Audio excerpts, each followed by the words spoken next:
Midfield for the Cougars on the club soccer team. And coaching, she's the one that brought us up to speed. She's been here the whole time we've been in the NCAA Division I soccer program. Her record, 423, 123, and 47. It's a 714 win percentage. That's 5th in NCAA Division I. I know, it's amazing. That's 11th in the NCAA in active career victories and 14th in all-time career victories in soccer. Obviously led BYU to the national championship match this past season. We finished as a runner-up, ranked number 2 in the country. She's a 4-time WCC Coach of the Year in 2012, 14, 18, and 19. And in 2019 and 21 this year, the United Soccer Coaches Regional Staff of the Year. So, best coach in the country right there.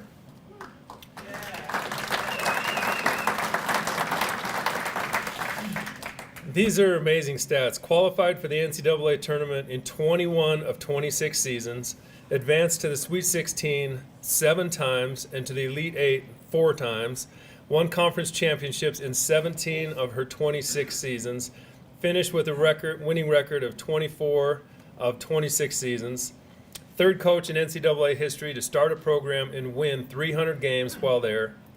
11 of her student athletes have been on the short list for the Mac Herman Trophy with 5 semifinalists, has coached 27 All-Americans, and she's also coached youth club programs, high school teams, and the Utah Olympic Development Program. With that, please put your hands together for the most amazing coach, Jen Rockwood.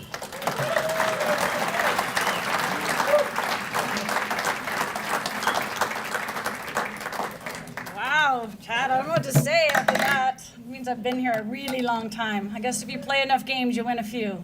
So thanks for having me. It's an honor to be here with you guys today. And before I get started, I just want to say thanks for all that you do and all the support that you give to our student athletes. And I know a lot of you are here to hear from Chris and how the men's basketball team's doing, and they're super exciting and excited for them and football. But, you know, there's so many great sports here at BYU, and I'm proud to represent the women's soccer side of things. It's been a great journey. I was a student here at BYU. I came here as an 18-year-old back in 1985, and I have never left. So I guess there's something. I guess I'm supposed to be here for a reason. But I've been fortunate to have a lot of great support over my time here through lots of different administrations, but certainly the current administration is doing a phenomenal job, and all of our sports are rolling. It's a great year to be a Coug, as Chad mentioned, number 1. You know, we got those P5 schools have nothing on us. We can take it to them, but we'll be exciting to go to that next level here pretty soon. How many of you, Chad mentioned, but how many of you are able to watch the national championship game?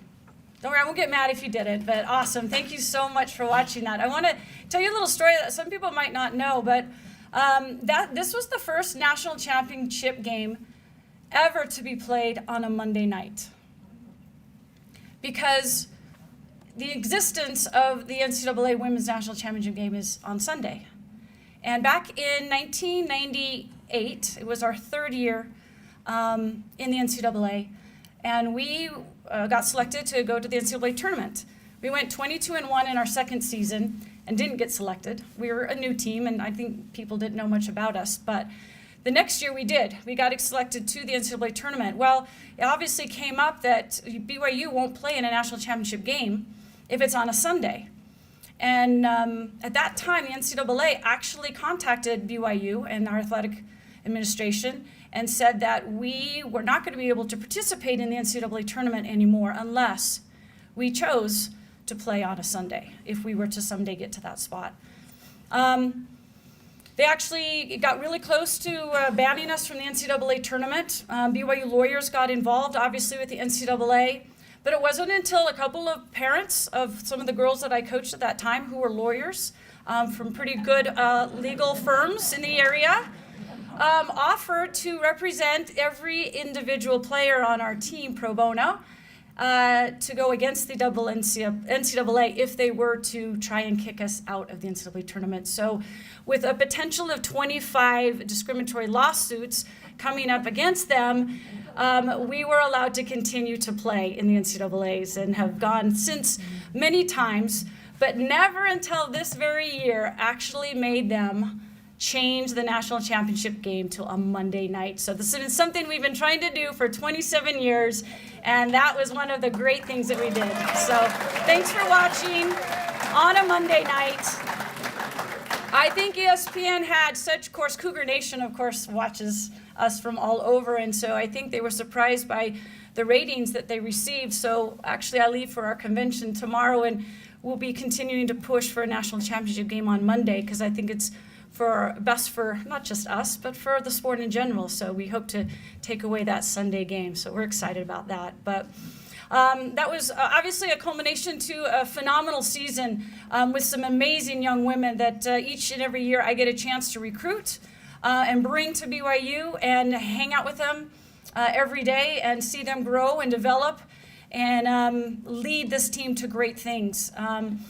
I think all of us as coaches have options to be at other places, but I know myself and all the coaches here at BYU, we're here because of the kids that we get to recruit and the kids that we get to be around because of how amazing these young people are. Our team are actually all members of the church. I think that's kind of unique, and they take representing BYU and the church to a very high level. In fact, that's the reason a lot of them came, knowing that there would be a lot more pressure on them, but still wanting to rise to that challenge. And they've done an amazing job this year with the exposure that we got. We told them in order for people to know who we are and what we stand for, you have to be good. People have to know who you are. You have to win games. You have to be talked about. You have to get out there. And we play an exciting style of soccer, so we have a lot of people that have followed us. And our players have really embraced that. And we started our season, actually the path to the national championship game started at the end of our spring season. Our season got canceled in the fall, and we moved to a winter season. So it was really strange to be training and trying to play games here in Utah in the winter that counted. We had a great spring season, and we ended up going to the NCAA tournament, and we lost in the second round to Virginia, who is a very well-respected team and typically a top 10 team. But in that game, we outplayed them pretty much for the full 90 minutes. In soccer, those of you who know a little bit about it, you can outdo everything, have the ball the whole time, and you can lose on one shot. And that's what's frustrating about the sport I chose to go on. Sometimes it's a good thing, but a lot of times when you're the better team, that hurts. And we lost to a team in the NCAA tournament that we were better than. Everybody who watched the game, all the girls on the field knew it.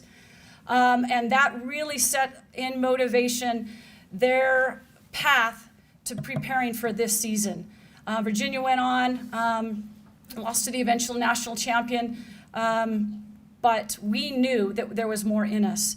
Also last year, Santa Clara, our conference opponent that we play every year, I think we've won 7 or 8 of the WCC conference titles over Santa Clara in the last several years, and they won the national championship. And I remember texting my 2 top seniors saying, if Santa Clara can win a national championship, so can you guys. You guys are better than Santa Clara every given year. So let's go out there and do it this year. And from that point, because of the belief that they had, and so often it's about your mindset. And I think the mindset for this year was, we can make it to the Final Four. We can do something that no other soccer team has done at BYU, even though we've had some great teams. But we persevered, and through the ups and downs and highs and lows and injuries and COVID and all of those great things that we had to fight through, we were able to prevail and play some of the best soccer that our program has ever played, and representing BYU at the very, very highest level. I just want to read something that I actually just read to our new team as we're preparing. We graduated 6 seniors. We said goodbye to them last night at our banquet. I think they were showing a highlight video that we showed last night, and we will definitely miss them. We have one of the most decorated seniors, I think could be maybe in the history of BYU athletics, but certainly in BYU soccer. She was the player of the year in one category and was a Herman Trophy finalist in another. She's a 4-time All-American at BYU. She's a Scholar All-American.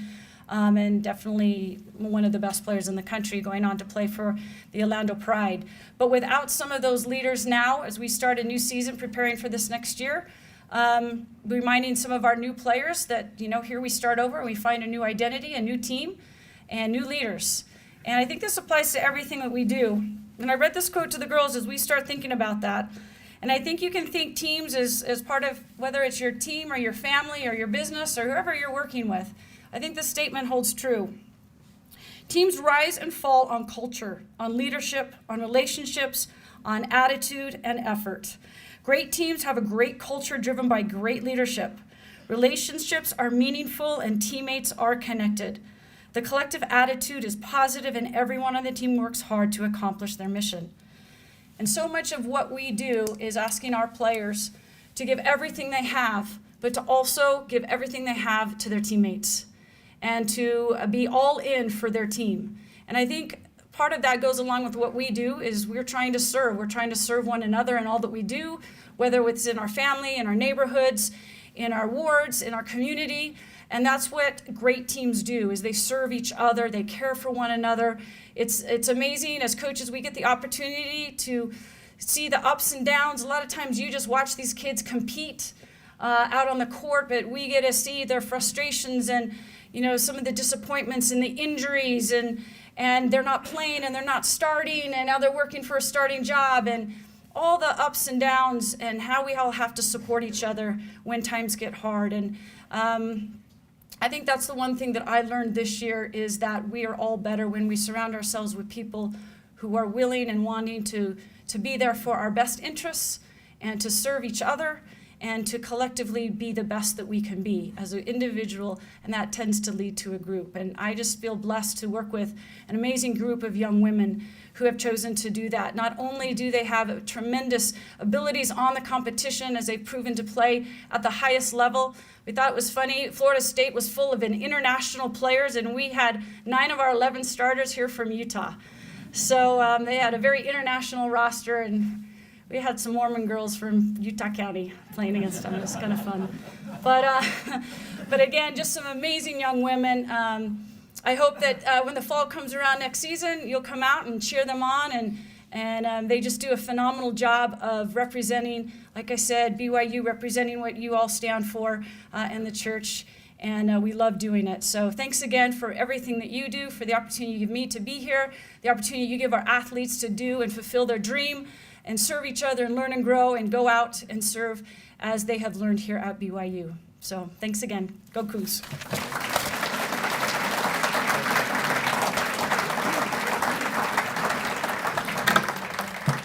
Our team's already practicing. They're right back at it. So if you want to go to practice, thank you for coming and being here. And just keep doing what you're doing. It's just amazing. Such a sweet program.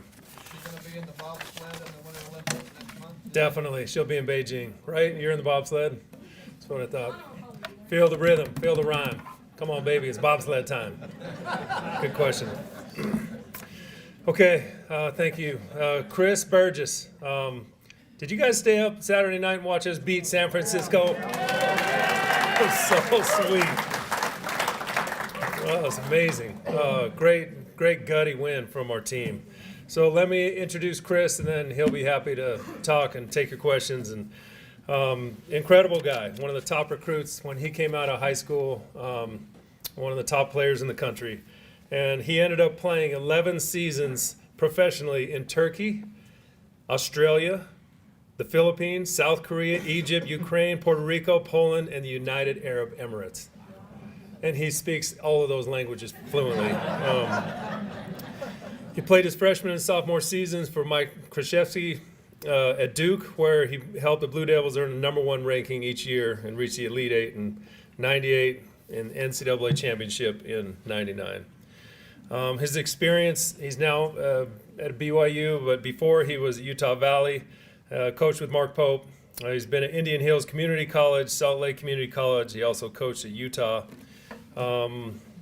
Under Coach Burgess, his guidance, BYU is one of the top rebounding teams in the country, ranking 5th in defensive rebounds per game, 22nd rebound margin, and 25th in rebounds per game. He's married to his wife, Lisa, who played college soccer at Utah.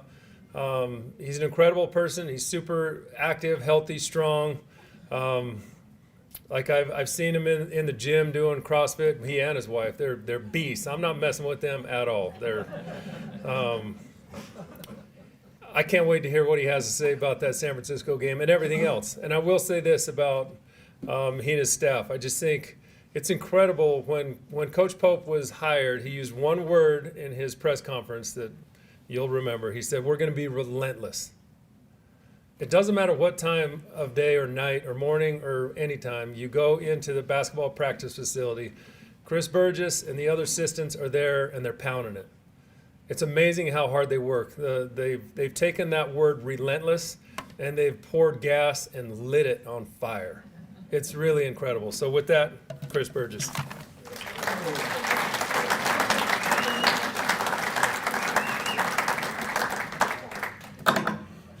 Need the bishop to raise this a little bit so you guys can hear me. First of all, grateful to be here. They did not tell me I was going to be the second speaker after a legendary coach in Coach Rockwood. But I want to say, Coach, although you've won 24 games, I have 0 wins. You've coached many All-Americans. I haven't coached one. But we do have something in common. We both have been able to compete in the national championship game. And as amazing as it is to make that game, and unfortunately we both came up short, I have to work for Mark Pope, who did win the national championship game and lets me know almost every day. So when the time comes you're looking for a new assistant, do not hire anyone that's won a national championship because it'll eat at you. Now, grateful to be here. Like Chad said, Saturday's win, San Francisco, was just like, I'm still kind of dumbfounded. After the game, I was like, I don't even want to watch the video because I don't want to know how it happened. I just want to remember that it did happen, right? Because I as coaches, we nitpick because you always want to get better. I think when you lose, it's easy to get better, right? It's easy to learn from the mistakes because you lost and you have a disgusting feeling in your body and you want to get rid of it. And so you watch film and you come out the next day and you work on those things. And when you win, like it's kind of like a Band-Aid over the bad things you did, right? And our guys were not perfect. They were not perfect, right? Like there were things that we could definitely get better at. But what they did, right, is they competed, right? They competed. And we're in the office today and we're getting ready for San Diego tomorrow. And there's coaches, like it's actually my scout game, so I'm in charge of preparing the team. And you meet with the coaching staff, I meet with Coach Pope, and you kind of put together a game plan. And Coach Pope's always like, what's worrying? What's made you nervous? What's keeping you up at night? And I'm like, well, I think they rebound the ball really well, so keep them off the glass. They're really pushing in transition, so getting back in transition. But I'm like, you know what, Coach? I'm able to sleep because I know our guys are going to compete, right? They're not going to be perfect, but they're going to compete. And like I've been on a lot of teams. I got to play 11 years overseas. I got to play 5 years in college. And that's not every team. Not every team competes. Not 1 through 15. They just don't. They all have personal agendas. All right, are they scoring enough? Coach is doing this. Not playing me out of position. Like, we don't have that. We don't have that. And we're really lucky. Like, I'm really lucky to be able to be part of this locker room where, like, I can go to sleep as a scout coach who worries about everything. My guys are going to at least compete. They're going to compete. They're going to try. So that's something to say about San Francisco's game. Like, we gave up, like, the luck factor was on our side in terms of missed threes. We got guys to miss shots. Like, that's not coaching. That's not our players. They just miss shots, right? We got a team to miss shots. They out-rebounded us, which is rare for our teams. We never get out-rebounded. But we won the game. So we're going to take it. We're going to take that quad one win, and we're going to take it. So I have a few things I'd like to talk to you about. And first thing is by the numbers. I'm a numbers guy, and I think these stats are really, really fun to talk about as you sit kind of in the locker room or you sit in the coach's office and you're worrying, are we good enough, right? Can we win the next game? Can we win one more game? So these numbers calm my heart. They warm my heart a little bit that we're doing okay. First of all, we're 15-4, right? We're 15-4, and our strength of schedule is ranked 10th in the country. 10th, okay? Out of all the teams in Division I, with quad 1 or quad 2 games, meaning really good teams, we're tied for third with Kansas and Baylor, right, with 8 wins in quad 1 and quad 2. So we're 3-1 in conference. Okay? There's 4 teams right now in the WCC that are projecting the make the NCAA tournament, which is unheard of. It's never happened, right? And so hopefully all 4 of our teams can continue that so that we can represent this WCC, right? And Ken Palm, which is an analytical guru, puts together rankings, and they rank all these teams offensively, defensively, overall. We're ranked 22nd, okay? And to put that in perspective, last year we were a 6 seed. At this time, January 19th, I think, January 19th. At this time last year, we were ranked 56th, okay? 2 years ago with Yoli Childs, TJ Haas, Jake Toulson, a potential 4 seed, right? At this time, 2 years ago, we were ranked 27th, right? So we're ranked as of this morning, we're ranked 22nd. So we're doing pretty well. Like, we got a lot of work to do, but we're doing pretty well. That warms my heart tonight. Like, our guys are getting better and they're believing.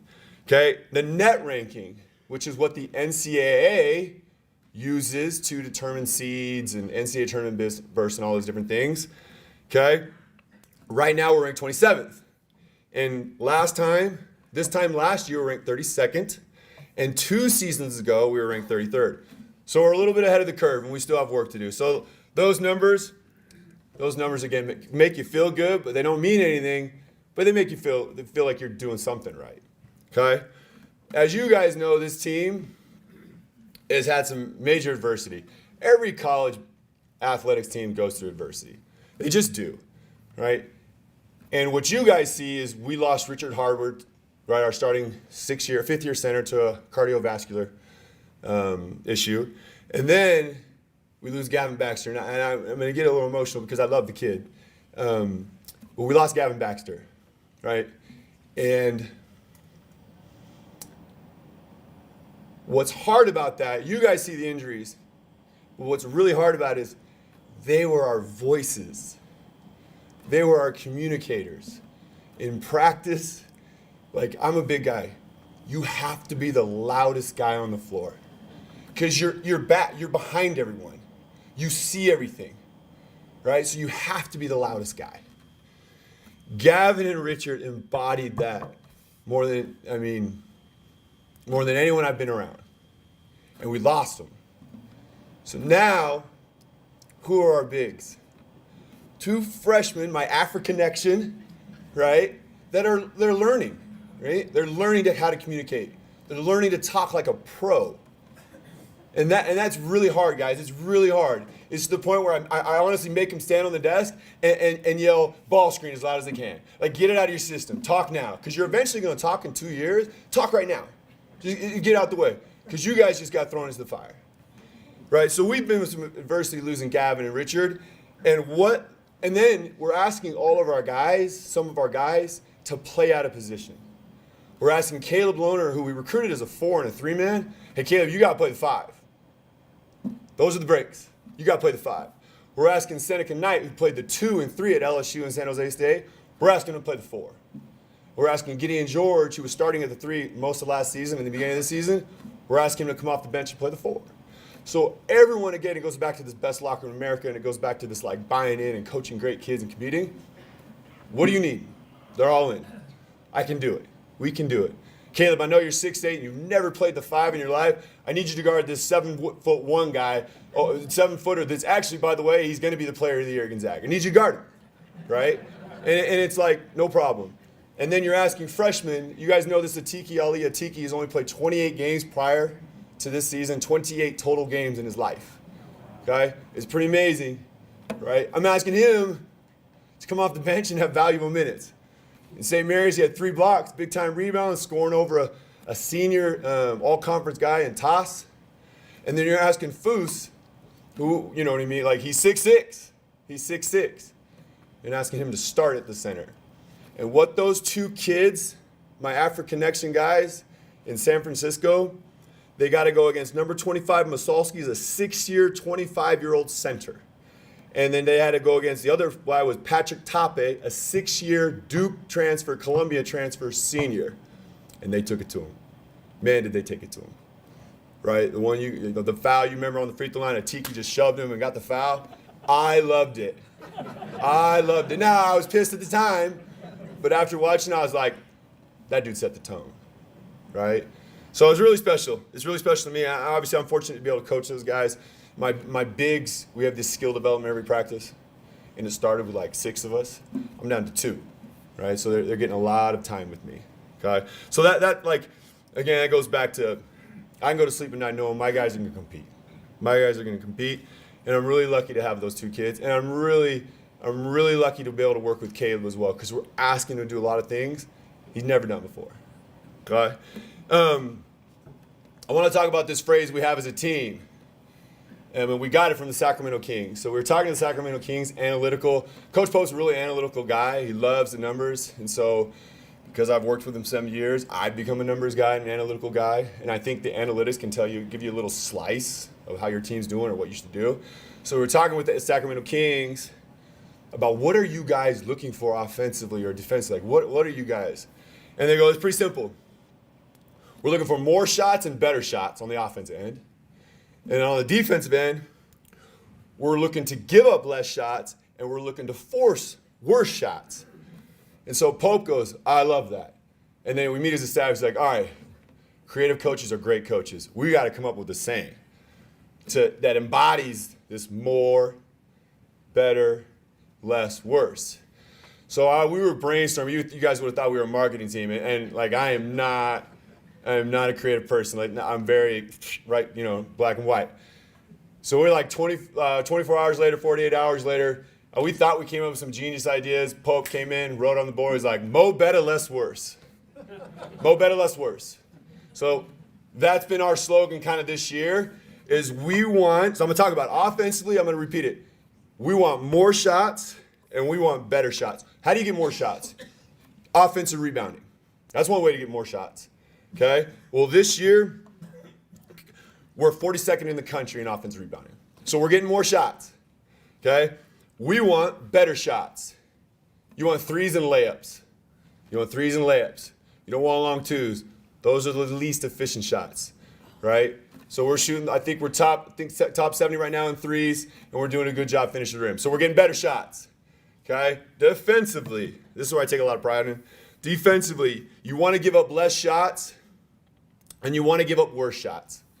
So take away the offensive rebounding, cause turnovers. That's how you give up less shots. Okay, less possessions on the defensive end.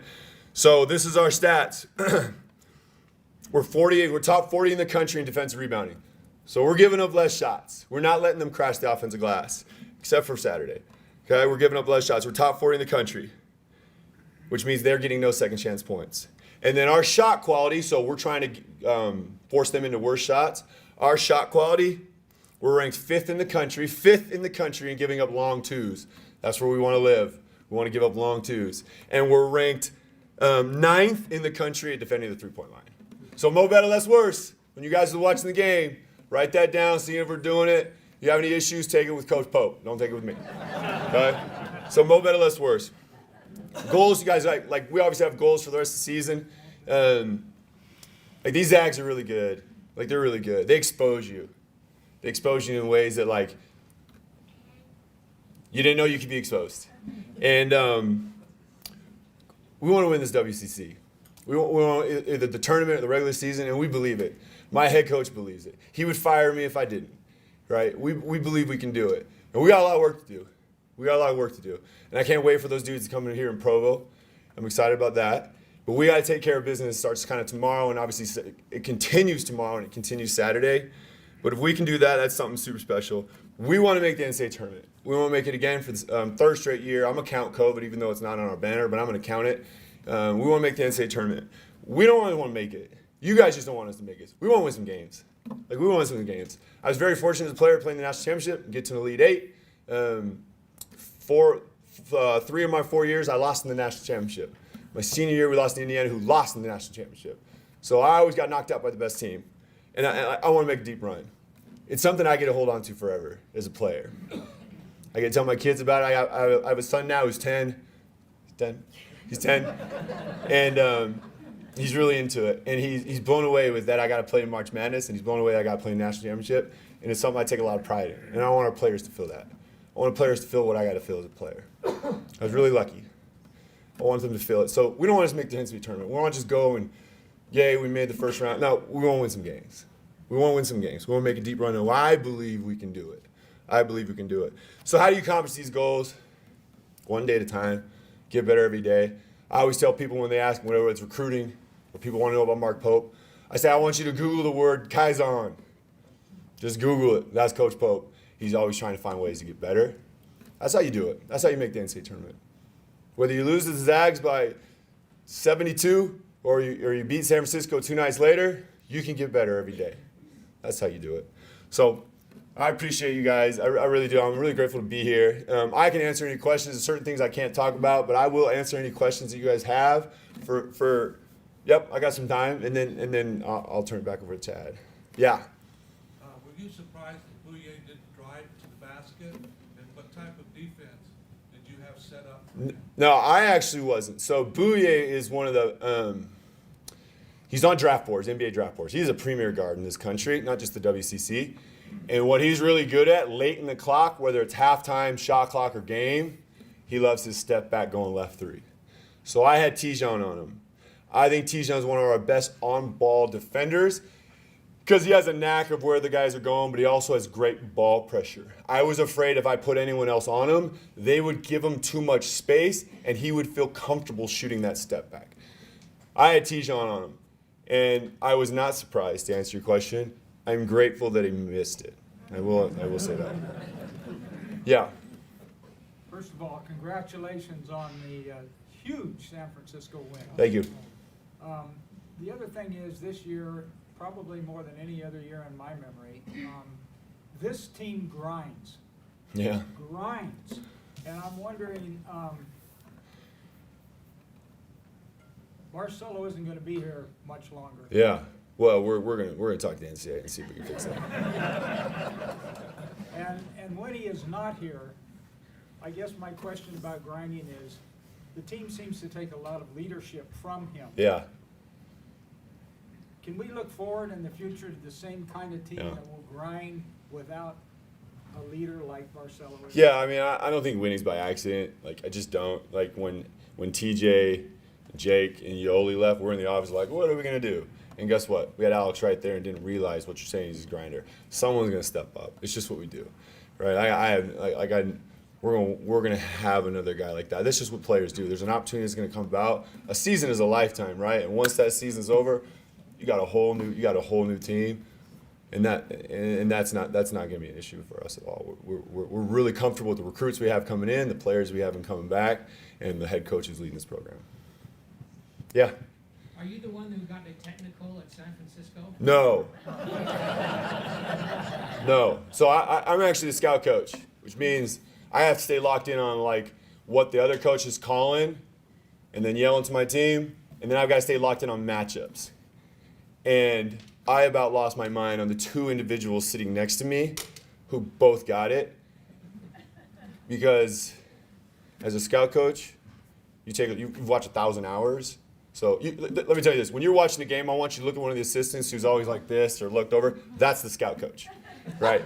That's the scout coach. And so when those guys got the technical, if you actually watch film, I'm just shaking my head like, you guys are going to make this that much harder on me? But no, it was actually a good technical. I'm telling you it was a good technical, and here's why. We didn't get any calls. It's just the way it is. Everyone's imperfect, right? People are human. And we didn't get any calls first half. I think the free throw count was 17-0 before we took our first free throw. But you know what the game ended up with? Us getting calls. And that was a product of the 2 guys next to me and Coach Pope fussing at the refs all game long because of that. I believe that. I don't watch film, but I do believe that's what's in my mind. Yeah.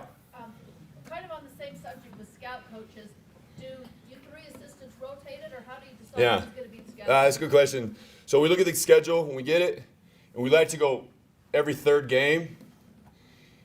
But we like to keep our conference teams the same from the previous year because we know the staffs, we know the systems, we know the players. And so the non-conference is every 3rd game. I'm not going to lie to you. I graduated and played at the U. That one was mine. I had a personal event. I wanted that one. I wanted to beat those dudes. And in the Huntsman, right, where I spent a ton of time getting yelled at for 3 straight years. So that, we do it every 3rd game. We look at it and be like, Coach Figure, Coach Robinson, Coach Burgess, Coach Figure, Coach Robinson, Coach Burgess. And once conference goes, we try to balance it out 3 years ago, and then we keep our teams. So I actually have San Francisco and San Diego back-to-back games, which is a ton of work and no sleep. But I know the teams because I had them last year, and it just is what it is. Yeah, back there. Coach, your recruitment history is well documented with Roger Reed. Yeah. Sorry, I can't hear you. Yeah, that story's well documented. I think we all know about it. What we may not all know about is the reconciliation. Yeah. What did you take a minute to Yeah. Listen, I always tell people this all the time, and I believe this is what I remember as a 17-year-old kid. I loved when Roger recruited me. He was the first one to recruit me. I was a freshman in high school, and it was in a tournament in Vegas, somewhere in the auxiliary gym. And you see the staff, right, which was Coach Roger Reed, and then Coach Archibald, who actually is Leanne Pope, Coach Pope's her dad. And so you see him, and you're super hyped, right? I'm a 14 or 15-year-old kid in freshman year. You're super hyped. And I loved my time being recruited by him. Like, it was awesome. It was just great. Like, I still have, I remember very, very fun, amazing memories about that recruitment. And then when I took this job, when I moved to back to Utah 7 years ago, here in Utah County, when I was working for Coach Pope at Utah Valley, I started playing pickup with these former players and old man ball. And I go to the gym. It's at American Fork High School. I was living in Pleasant Grove at the time. And it's Randy Reed, right? It's Roger's son, Randy. And I'm like, oh, man, this dude is A, he's not going to pass me, or B, he's going to throw me an elbow a few times. Like, they just do not like me, right? And I was wrong, 100% wrong. Randy was so welcoming and came and talked to me, joked with me about the elephant in the room, and we've become really good friends over the last 7 years through playing pickup, and Robbie's come with him, and their other son, Darren's come with him. So over the last first 4 years when I moved to back to Utah County, I'd become really close with the Reed brothers, like really close. And then when I took this job at BYU, Coach Pope had invited Roger and the boys and gave me a big hug. And like you said, the reconciliation was amazing.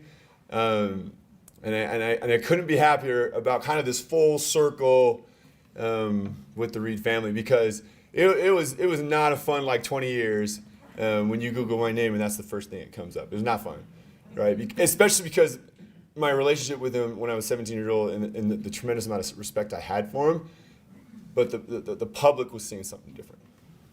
Yeah. So the strategy you talked about, there's rebounding on both sides of the court. That's the key to that. And I remember in just recent years watching our team shoot and start running. Yeah. So there's been a noticeable difference in the rebounding. Can you talk about how you instill that mentality? Yeah. If you want a good rebounding team, go recruit good rebounders. If you want good shooters, go recruit good shooters. No, that's a great question. So it is something we talk about all the time. Now, Caleb Lohner, Foose, Gideon George, they're really special with the way they attack attack rebounding. And it's really hard to box someone out from the outside.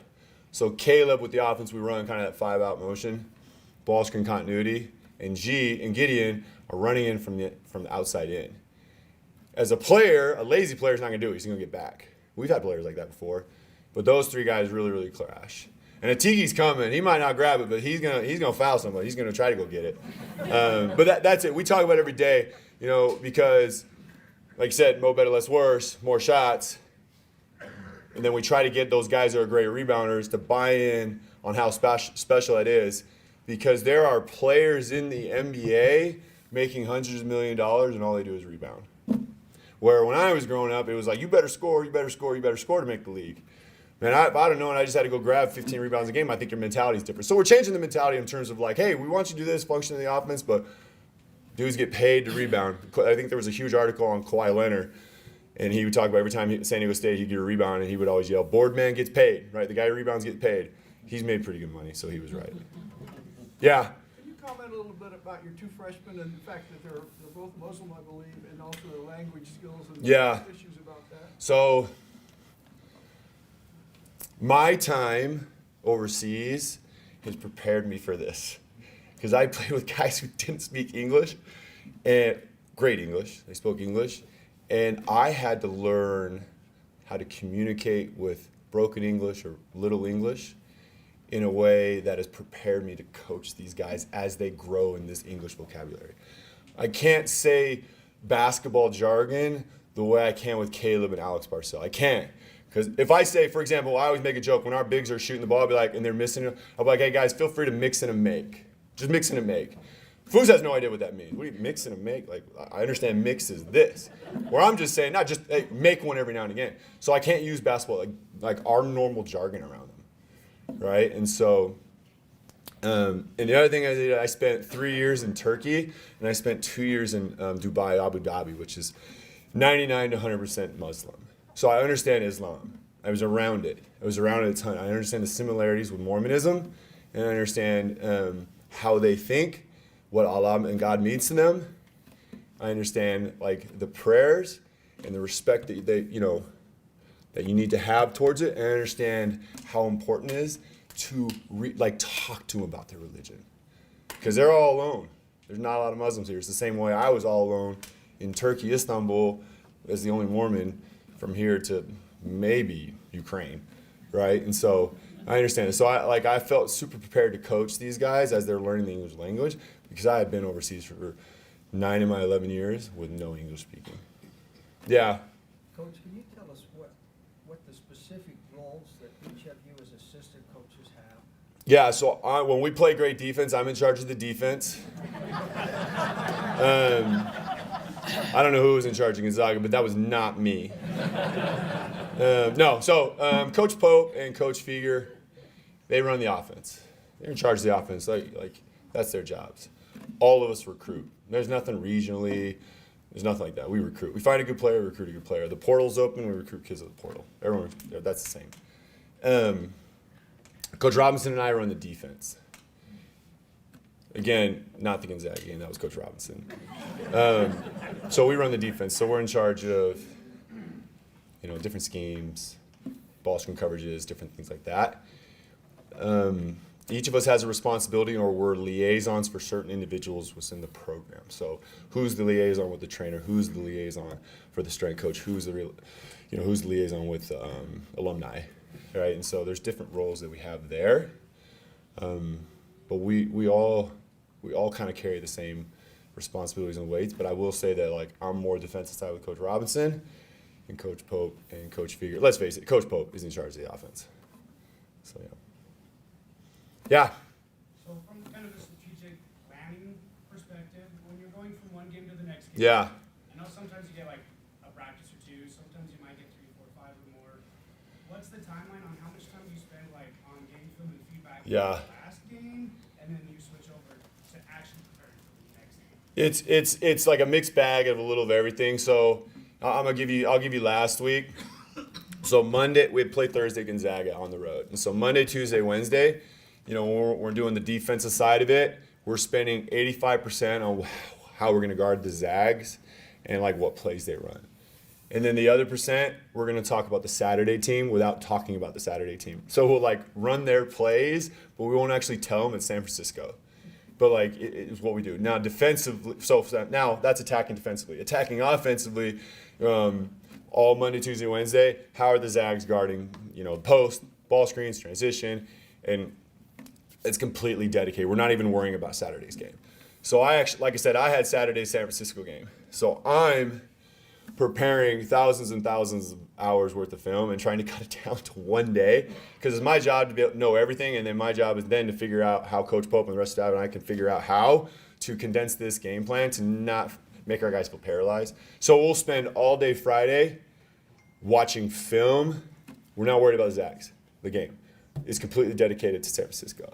So we're looking at different ways they attack us, they guard us, and then we get on the court, and I'll walk through about 6 or 7 actions, 75% on one side, and Coach Pope's on the other side, 5-0, running different offensive stuff, how we're going to attack them. So this week I'm San Diego, Monday through Wednesday. Today, it's 85% is on San Diego, and then we're talking about Portland without talking about Portland. And then we won't do an autopsy of the weekend until Monday. Hope that answers your question. Yeah. Yeah, I not this year. I don't know. I think it's just he is a month to month, every couple months, check out, see how he's doing. there's like it's a we just don't know. I wish I did, but we just don't know. What was the question? What was the question? Just if Richard Harvard's ever going to play again, we just don't know. Yeah, Richard's going to graduate. You know, I think he's close to getting a fiance pretty soon, and I think at some point, 6 years of college basketball is a lot. So I think at some point he's going to be ready to move on too. But that's between Richard and his medical our medical staff. So. Yeah, so Gavin had surgery last week. He's going to take it month to month. I think the biggest thing right now is just kind of support him mentally more than anything else. I don't really even talk about basketball next year or the future.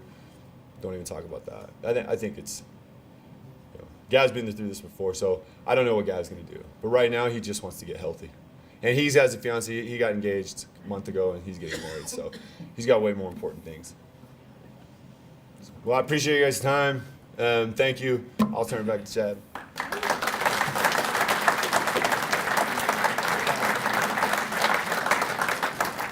I know Chris.